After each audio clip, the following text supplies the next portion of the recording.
Hello friends, स्वागत है आपका आपके अपने YouTube channel R S teacher academy पर। दोस्तों, आज की इस वीडियो में हम कवर करेंगे यूपी टेट 2013 में जो आपका पर्यावरण शिक्षा के प्रश्न पूछे गए थे, उन सभी प्रश्नों को हम आज की वीडियो में कवर करेंगे। ठीक है, तो यदि आप यूपी टेट या सी टेट की परीक्षा की तैयारी कर रहे हैं तो ये वीडियो कहीं ना कहीं आपके लिए काफ़ी महत्वपूर्ण होने वाली है। ठीक है, तो वीडियो को स्टार्ट करने से पहले मैं आपसे रिक्वेस्ट करूंगा कि यदि आपने चैनल को सब्सक्राइब नहीं किया है तो प्लीज़ उसको सब्सक्राइब कर लें, और यदि वीडियो पसंद आए तो उसको लाइक भी कर दें। ठीक है, तो चलिए, पहला प्रश्न पूछा गया था आपका, निम्नलिखित भारतीय राज्यों में से किस राज्य की कोई समुद्री सीमा नहीं है? Option A Gujarat, option B Goa, option C Rajasthan या फिर ऑप्शन डी महाराष्ट्र। तो उसका राइट आंसर होगा आपका ऑप्शन सी राजस्थान, क्योंकि गुजरात, गोवा और महाराष्ट्र ये तीनों ही राज्य समुद्र के किनारे पर हैं। ठीक है, चलिए बात करते हैं अगले प्रश्न की। तो अगला प्रश्न पूछा गया था आपका, किसी नदी के प्रदूषण स्तर की माप की जाती है? Option A ATP, option B STP, option C BOD या फिर ऑप्शन डी डब्ल्यूपीएल। तो जो नदी का प्रदूषण लेवल है उसकी माप करने के लिए हम यूज़ करते हैं बीओडी का। Option C is the right answer. अब बीओडी क्या होता है? बीओडी होता है आपका बायोलॉजिकल ऑक्सीजन डिमांड। ठीक है, इसकी फुल फॉर्म होती है बायोलॉजिकल ऑक्सीजन डिमांड। ठीक है ना, चलिए नेक्स्ट प्रश्न है आपका, वायरस संक्रमण से होने वाला रोग है? Option A typhoid, option B cholera, option C जुकाम या फिर ऑप्शन डी मलेरिया। तो वायरस के थ्रू जो फैलता है वो आपका फैलता है जुकाम। Option C is the right answer. ठीक है, चलिए बात करते हैं अगले प्रश्न की। भारत में कृषि को प्रभावित करने वाला मौसम का सबसे महत्वपूर्ण तत्व क्या है? ऑप्शन ए तापमान, ऑप्शन बी आर्द्रता, ऑप्शन सी पवन या फिर ऑप्शन डी वृष्टि। तो देखिए, कृषि को प्रभावित करने वाला जो सबसे जो महत्वपूर्ण तत्व है वो होता है वृष्टि, यानी कि बारिश। ठीक है, चलिए बात करते हैं अगले प्रश्न की। तो अगला प्रश्न आपका है, वायुमंडल की सबसे ठंडी परत कौन सी है? ऑप्शन ए तापमंडल, ऑप्शन बी मध्यमंडल, ऑप्शन सी क्षोभ मंडल या फिर ऑप्शन डी आयन मंडल। तो वायुमंडल की जो सबसे ठंडी परत होती है उसको हम बोलते हैं मध्यमंडल। Option B is the right answer. ठीक है, चलिए नेक्स्ट प्रश्न है, निम्नलिखित में कौन सी एक ग्रीन हाउस गैस है? Option A sulphur dioxide, option B oxygen, option C argon या फिर ऑप्शन डी मीथेन। तो ग्रीन हाउस गैस जो आपकी है ये होती है आपकी methane. Option D is the right answer. ठीक है, और ग्रीन हाउस गैस की अगर हम बात करें तो जिसमें कि आपकी कार्बन डाइऑक्साइड, ठीक है, प्लस नाइट्रस ऑक्साइड और एक होती है आपकी CFC, क्लोरोफ्लोरोकार्बन। ठीक है, और जो ग्रीन हाउस गैस होती हैं मेनली इनका इनका जो काम होता है वो क्या होता है कि ये पृथ्वी के तापमान को बढ़ा देती हैं। ठीक है, चलिए बात करते हैं अगले प्रश्न की। तो अगला प्रश्न पूछा गया था, भारत में प्रोजेक्ट टाइगर की शुरुआत हुई 1973, 1982, 1992 या फिर 1996। तो इसका राइट आंसर होगा आपका ऑप्शन ए 1973। ठीक है, 1973 में जो प्रोजेक्ट टाइगर है इसकी शुरुआत हुई थी। कहाँ से हुई थी? ये हुई थी आपकी उत्तराखंड से, यानी कि जिम कॉर्बेट नेशनल पार्क। ठीक है, चलिए बात करते हैं अगले प्रश्न की। पृथ्वी तल पर उस काल्पनिक रेखा को क्या कहते हैं जो 180 मेरिडियम यामोत्तर पर खींची है? ऑप्शन ए अंतर्राष्ट्रीय तिथि रेखा, ऑप्शन बी कर्क रेखा, ऑप्शन सी विषुवत रेखा या फिर ऑप्शन डी प्रधान यामोत्तर रेखा। तो देखिए, इसको बोलते हैं हम अंतर्राष्ट्रीय तिथि रेखा। ठीक है, option A is the right answer.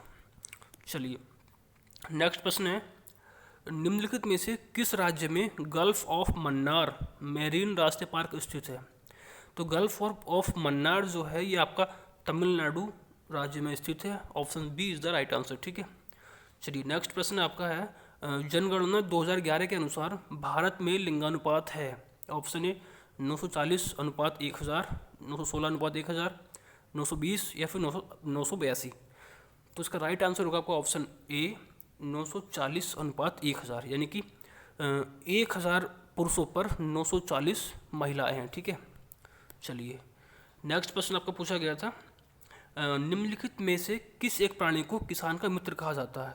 चींटी, केंचुआ, मधुमक्खी या तितली। तो इसका राइट आंसर होगा आपका ऑप्शन बी केंचुआ। क्यों?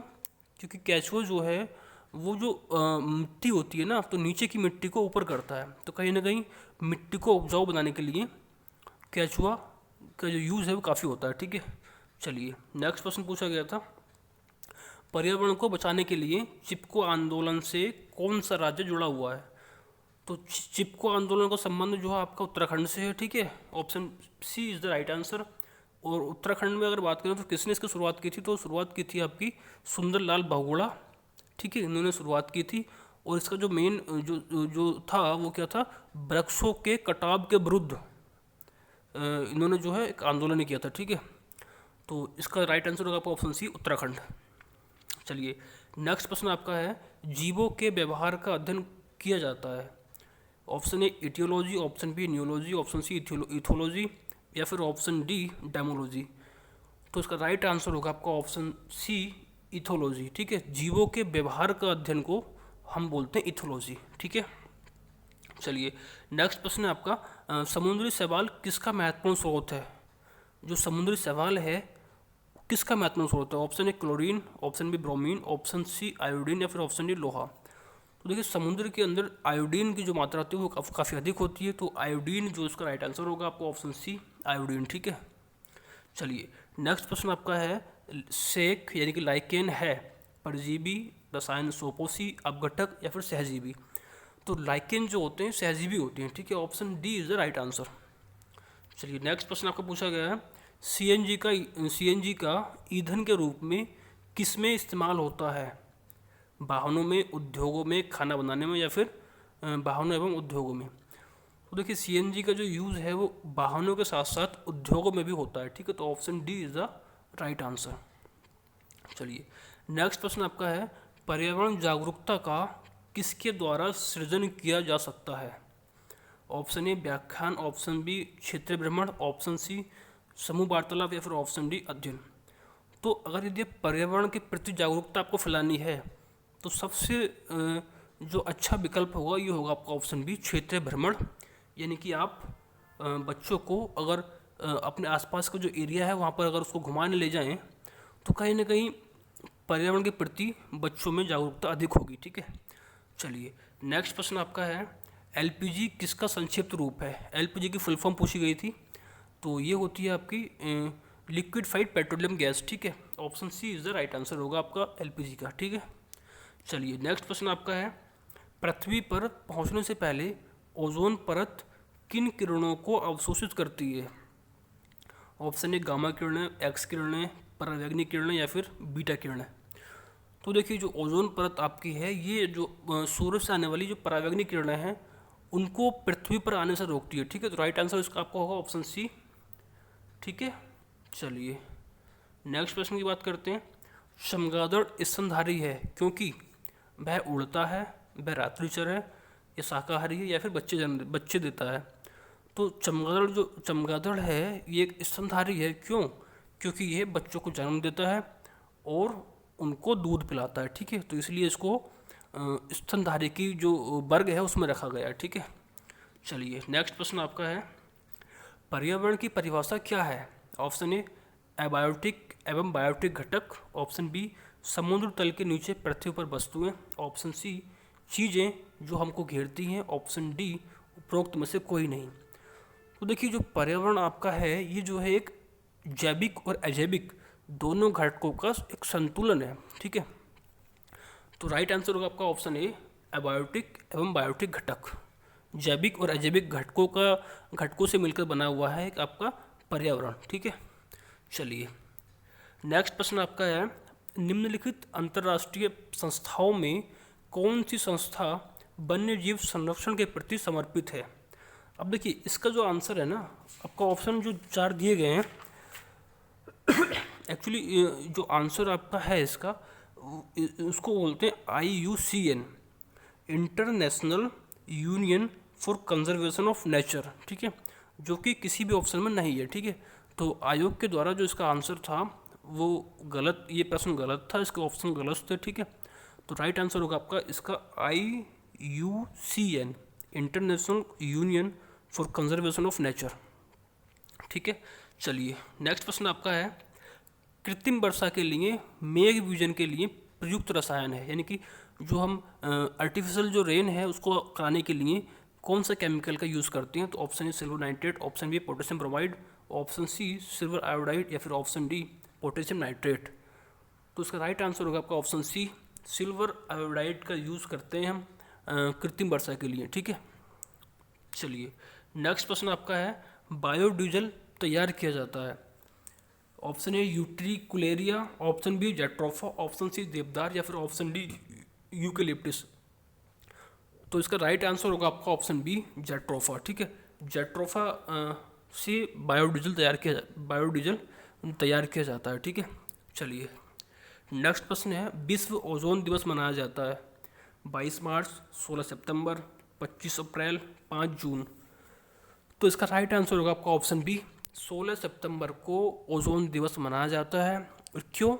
ओजोन जो आपकी गैस है, ओजोन जो लेयर है, उसके प्रति जागरूकता के लिए हम इसको 16 सितंबर को मनाते हैं। ठीक है, चलिए नेक्स्ट प्रश्न की अगर हम बात करें तो नेक्स्ट प्रश्न पूछा गया था, सिल्वीकल्चर संबंधित है।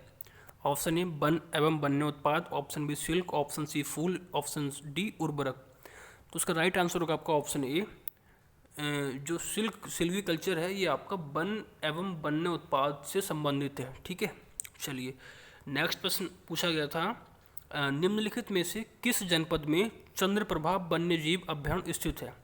चंद्रप्रभा जो वन्यजीव है ये आपका कहाँ पर है? लखीमपुर खीरी में है, चंदौली में है, लखनऊ में या फिर वाराणसी में। तो इसका राइट आंसर होगा आपका ऑप्शन बी चंदौली। जो चंद्रप्रभा वन्यजीव अभयारण्य है ये आपका कहाँ पर है? चंदौली में। ठीक है, चलिए बात करते हैं अगले प्रश्न की। अगला प्रश्न आपका है, निम्नलिखित में से कौन द्वितीय श्रेणी का उपभोक्ता है। ऑप्शन ए हाथी, ऑप्शन बी सांप, ऑप्शन सी शेर, ऑप्शन डी बकरी। तो देखिए हाथी और बकरी ये तो आपके प्राथमिक उपभोक्ता हैं। ठीक है, प्राइमरी श्रेणी के। शेर आपका तृतीय श्रेणी का है, और जो आपका सांप है इसको हम बोलते हैं द्वितीय श्रेणी का उपभोक्ता। ठीक है, तो option B is the right answer. चलिए बात करते हैं अगले प्रश्न की। अगला प्रश्न आपका है, झूम खेती होती है कहाँ पर? केरल में, बिहार में, मेघालय में या फिर तमिलनाडु में। तो झूम खेती जो है ये आपकी होती है मेघालय में। ठीक है, option C is the right answer. चलिए बात करते हैं अगले प्रश्न की। नेक्स्ट प्रश्न आपका लास्ट प्रश्न है ये, शुष्क बर्फ किसका ठोस रूप है। Option A ammonia, option B carbon dioxide, option C nitrogen या फिर ऑप्शन डी ऑक्सीजन। तो उसका राइट आंसर होगा आपका ऑप्शन बी कार्बन डाइऑक्साइड। ठीक है, तो ये थे प्रश्न जो पूछे गए थे आपके यूपी टेट 2013 में। ठीक है, तो मुझे उम्मीद है कि आपको वीडियो पसंद आई होगी।